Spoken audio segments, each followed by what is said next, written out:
어려우셨는지 질문 드리고 싶습니다. Donc vous avez interprété Albrecht. Beaucoup marqué parce que ce dont je me souviens le plus finalement c'était pas la danse en particulier mais c'était l'émotion qui passait à travers la théâtralité de ce ballet qui est iconique et donc quand j'ai interprété pour la première fois Gisèle, je me suis retrouvé avec la même impression que j'avais quand j'avais peut-être 12-13 ans quand je l'ai vu la première fois.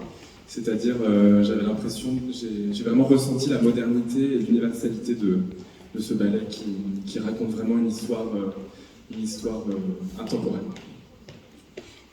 지젤은 제가 어렸을 때 파리 오페라장에서 가장 처음으로 본 발레였습니다. 공연이었습니다. 그때 제가 인상적이었던 것은 그 무용수들의 춤이라기보다는 이 지젤이라는 이 발레가 가지고 있는 어떤 감정을 표현하는 방식에 훨씬 더 많은 큰 인상을 받았는데요. 지젤은 연극성이라는 그런 어떤 아이콘적인 발레의 특징이기 때문에 굉장히 많은 큰 인상을 받았었고, 그래서 이번에 지젤에서 알브레이트 역할을 할 때도 제가 그 처음 발레를 봤을 때 12살, 13살 때 느꼈던 그 감정을 이번 알브레이트 역에 대입해서 역할을 나타내려고 노력했습니다. 그래서 지젤의 어떤 근대성이라든가 모든 세계에 다 보편성을 가지고 있는 그런 두 점을 나타내기 위해서 제가 많이 노력한 것 같습니다.